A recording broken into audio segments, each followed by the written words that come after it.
ഇന്ന് രാവിലെ ഉറക്കണിച്ചപ്പോൾ തൊട്ട് എൻ്റെ ചുണ്ടുതാ ഇങ്ങനെയായിരുന്നു കേട്ടോ. ഇത് സംഭവം എന്താ വെച്ചാൽ എനിക്ക് ചില സമയത്ത് വരുന്നൊരു അലർജിയാണ്. അപ്പോൾ രാവിലെ തന്നെ സ്കൂളിൽ ക്യാമ്പ് ഉണ്ടായിരുന്നു, അതിന് പോയി. ഈ ഡ്രസ്സ് അങ്ങനെ ഉണ്ട്, അടിപൊളിയില്ലേ? ഞാൻ അതിൻ്റെ പേജ് ഒന്ന് മെൻഷൻ ചെയ്യണ്ടേ.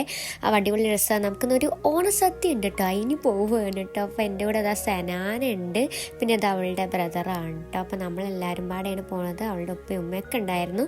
അപ്പോൾ നമ്മളിതാ പാലക്കാടിൻ്റെ ഭംഗി ആസ്വദിച്ചുകൊണ്ട് പോവുകയാണ്. അപ്പോൾ അനിതാൻ്റെ വീട്ടിലാണ് കേട്ടോ നമ്മുടെ സദ്യ. അപ്പോൾ നമ്മളവിടെ പോയപ്പോഴത്തേന് നമുക്ക് ഡ്രിങ്ക്സൊക്കെ തന്നിട്ടുണ്ടായിരുന്നു. അങ്ങനെ ഡ്രിങ്ക്സൊക്കെ കഴിച്ചതിന് ശേഷം നമ്മളിതാ സദ്യക്ക് ഇരുന്നു. ഫുള്ള് വെറൈറ്റി സംഭവങ്ങൾ. ഇതാ നമ്മുടെ അനിതാൻ്റെയാണ് ഇത് കേട്ടോ. അപ്പോൾ എനിക്കിപ്പോൾ നോൺ വെജിനെക്കാട്ടും എനിക്ക് സത്യം പറഞ്ഞപ്പോൾ ഇഷ്ടം ഇങ്ങനെ സദ്യ ആയിട്ട് ഞാൻ പഠിപ്പിച്ച് കുറേ ദിവസം സദ്യ കഴിച്ചുകൊണ്ടാണ് തോന്നുന്നു. അങ്ങനെ അനിതാൻ്റെ ഇങ്ങനെ ഓരോന്ന് ഇട്ടുതരുന്നുണ്ട്, ഒന്നിനൊന്നിനും മെച്ചായിരുന്നു എല്ലാം. പിന്നെ അതാ പായസമൊക്കെ കൂട്ടി സനാൻ അടിപൊളിയായിട്ട് കഴിക്കുന്നുണ്ട് ഇവിടെ. അതിന് ശേഷം ഞാൻ പായസം കുടിച്ച് ഇറങ്ങിയിരിക്കണം. ഇതാണ് ഇപ്പോൾ നിങ്ങൾ കാണുന്നത്. അങ്ങനെ നമ്മൾ അവരോട് ബായൊക്കെ പറഞ്ഞ് അവിടെ നിന്ന് ഇറങ്ങി. ഇനി ബാക്കി പാർട്ട് 2.